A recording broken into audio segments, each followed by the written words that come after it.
I'm Stephanie Donaldson, and over the course of the next 4 lectures, I'm going to be helping you to get to grips with being an organic gardener.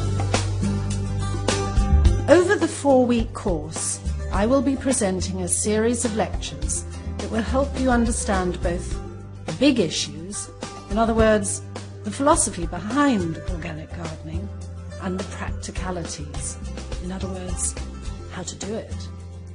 I will guide you through the steps you can take to adopt a chemical-free, sustainable and benevolent way of caring for your garden that will be good for your health and that of the environment while keeping your garden looking great. Lecture 1, The Philosophy and Origins of Organic Gardening. This is an introduction to the subject and the people who have turned an age-old way of tending the soil and growing plants into the most environmentally kind and sustainable way of gardening for the 21st century. I'm an organic gardener, and presumably, given that you've signed up for this course, you are too, or would like to become one. So what is organic gardening? At its simplest, it is cultivating the soil and growing plants without the use of chemical fertilizers, pesticides, or fungicides. Organic gardeners believe that the key to successful growing is to create a healthy soil. It is a safe and sustainable method of gardening that ensures that the soil is passed on from generation to generation in good heart. Done well, it is also the most environmentally friendly way to garden, and is now widely recognized as such. So why does this matter? It is easy to dismiss your own small patch of soil as unimportant in the greater scale of things, but this just isn't true. An organic garden is a place where a natural balance can establish itself for the benefit of all its inhabitants.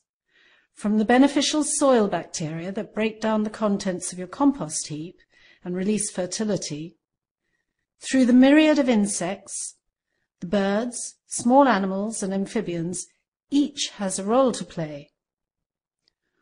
Organic gardening is not just about growing your own fruit, flowers and vegetables without recourse to artificial fertilizers or pesticides.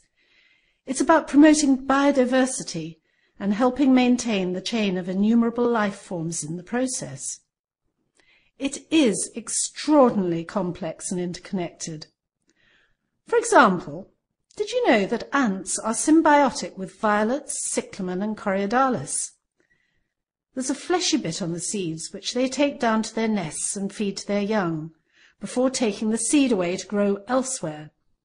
So before dismissing anything as a nuisance or irrelevant, we should be aware that everything has a role in the organic garden, even those we would rather be without. When I began organic gardening, we were widely regarded as eccentrics who wanted to turn back the clocks and return to a bucolic 19th century way of gardening. I don't suppose the fact that many of us, myself included, were hippies living an alternative lifestyle helped. But we had all read Rachel Carson's book Silent Spring, and we were frightened by her description of the damage being caused by the widespread use of pesticides. Although she was writing about American agriculture in the 1960s, it was clear to us that what she revealed had far wider implications.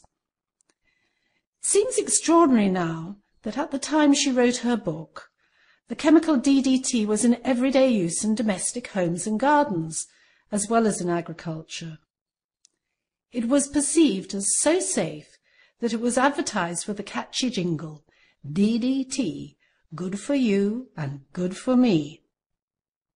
In sourcing this image for my lecture, I was horrified to find another one for DDT-impregnated wallpaper for use in children's bedrooms.